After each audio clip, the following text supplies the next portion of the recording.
Hello, friends, and welcome back to Stories About Entitled People. Let's start our video with a story in which our OP decided to get back at her sister with a number of restrictions.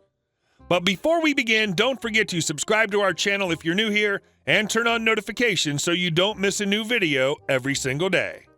Here we go. You just got home? Sorry, no extras. My sister is a narcissist, plain and simple. If she's home, she makes it clear she wants nothing to do with me. Never pleasant to me, never smiles, and screams at me or berates me whenever I do something wrong or my service dog is around. She hates dogs. I've bent over backwards to protect her over the years, but she considers me annoying, over-talkative, and busy roommate. This hurts like hell. Everyone who knows me has told me to cut out my sister, likening how she acts to an alcoholic. She won't change until she wants to. So I'm going to act minor revenges. Every weekend, put as much laundry as I can. This is easy as I work the school system and germs are everywhere. We can only do laundry on the weekends and my sister can't do it if all the laundry areas are full. Cancel her as my next of kin. My sister says we are not friends and she doesn't like me. So all the money and benefits I signed up at the bank, not here anymore. If I die and my mom's alive, hers. If I die and my mom is dead and single, money to train dogs. If I die, have kids, kids get everything. I haven't told her I'm changing this.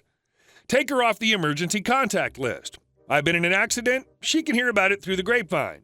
She doesn't care when I've been injured or in the hospital and berated me when I'd rested after I'd been on forced bed rest from being attacked. I was lazy, despite being in the hospital 7 hours and had suspected broken bones, rib in particular, thankfully just massive swelling and bruising. Telling our family how bad she is. I'm done hiding. I'll tell them, rather before I lied or downplayed it. A lot of family members think she's cruel, and my mom even promised to leave me more money in her will. Her car. My sister and I shared a car when she was in university and fell to me to take care of repairs because she wouldn't pay, she has no money. I told her this was stupid, and soon enough her car went to crap and she had to get a new one. So if she bothers me, I won't advise her and remind her to go to the auto repairs. She just won't do it. She'll shoot herself in the foot because she wants to do her stuff. Our nieces. Our young nieces adore my sister and I. I used to be nice and sweet-talk my sister to my nieces and help them make cards for her. Now I don't. Auntie doesn't get nice cards now, and Auntie always likes surprises and treats. I get groceries for our family. Usually taking great care to buy her specialized items and check ingredient lists because I make more money than she does. Now, boom. No extra food and mom has cut back. She got here and had no food. She whined. And our second story. Give me $2K, you can have my children's dog. During the holiday season a few years ago, I was feeling generous, so I decided to use my holiday bonus to adopt a family in need and give them a nice holiday. I spent almost $500 in total on a Christmas dinner. Gifts for 3 children, gifts for the single mother, stockings, candy, wrapping paper, decorations, and even threw in my old Christmas tree from storage. It was fine. The lights had just stopped working, so we didn't use it anymore. To make up for that, I included a string of lights as well. I even threw in a gift card from a major gas station chain so she could fill her tank. The day we delivered the items, I noticed while placing our donations into her trunk that she already had some very nice items in her car, including a scooter, a bicycle, a drone, and a gaming system, all brand new and probably well over $1,000 in value. I didn't say anything, but she must have noticed the look on my face because she explained. Crazy lady, CL. Me is me. CL. Oh, I won those items in a raffle. Me. Inwardly, I was thinking, yeah, sure you did, lady. I was pretty sure that all those items were either fleeced from people making donations to the less fortunate or stolen. But I had no proof of this and felt I might be being judgmental, so I kept my thoughts to myself. She also had an exceedingly adorable and very young purebred pit bull puppy that I assumed was an additional gift for her boys, but I was really trying not to talk to her.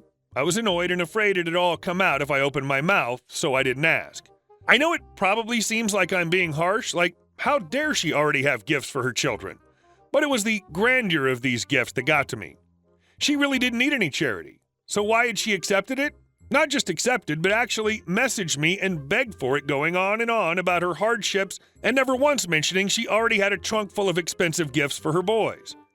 Not only had she taken my charity, but in doing so had denied it to someone who might have actually really needed it. Whatever. It was done, so I got in my car and went home and tried not to think about it.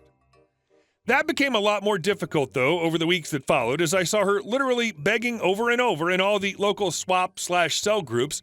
If someone was trying to sell console games, action figures, Lego sets, etc., she'd be there asking if she could have them, as I don't have anything for my sweet boys for Christmas. The temptation to call her out was very strong, but I grit my teeth and stayed out of it. I kept telling myself that I didn't know her situation or her struggles, and maybe I was being too quick to judge. Then 3 or 4 months go by, and the following conversation takes place over Facebook Messenger. CL: Hi, remember me? I just wanted to thank you again for helping me over Christmas. Sorry I never sent pics, my phone broke. Initially, when I gave her everything, she'd offered to send me pictures/videos of her boys opening their gifts. I wasn't really worried about it when she never sent me anything. Me: Hey, yeah, I remember you. Glad you had a nice holiday. Too bad about your phone. CL: Yeah, and it's just really hard not having a phone. I feel like I'm missing so much. I haven't had new pictures of the boys since before Christmas, and their school can't reach me, and I don't know what I can do if there's an emergency. I already sensed where this was going. Me: Sorry to hear that. I'd help you out, but I already gave my old phone to my mother months ago when I got my new one. Good luck, though. CL: I wasn't asking you for anything. Me: Okay, my bad. I hope you get it sorted. CL: Although if you want to help out, it's son's birthday next week and I don't have anything for him, and I don't have any money to buy him anything. He's going to be so upset, and he really deserves a nice birthday. He's such a good kid, and he's having a really hard time lately. Me: Maybe you'll win another raffle. CL: F you. 6 minutes later: Sorry, that was for someone else. So, do you think you could help? I already made an Amazon wish list for him like you asked me to do for Christmas. Sends link. I look at the list and have to laugh. There's a $600 laptop, a bunch of $50 and $60 console games, a $160 hoverboard, $200 AirPods, and a variety of other expensive stuff. There's nothing on that list that's less than $50. Interestingly, there's no phone. Out of curiosity, I head to her profile. We aren't friends, and her profile is mostly private, but I can see a few posts, and there are plenty of pictures she's posted since Christmas. All of this takes me a few minutes, and in the meantime, CL: Hello? Hello?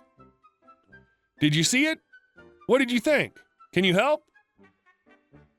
Are you going to answer me? Me: You seem to be under the mistaken impression that I am rich, and also stupid. I paid for your Christmas with my holiday bonus because I wanted to give someone a wonderful holiday who otherwise truly wouldn't have anything. Imagine my surprise that your boys already had like $1,500 of gifts in your trunk and a new puppy.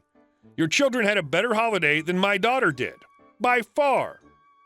Come on, help me out. My son really deserves a nice birthday, and I can't afford to get him anything. You really seem to like my puppy. What if I give her to you? You want to give away your children's dog? Well, not give, trade. But you have to get the whole list then.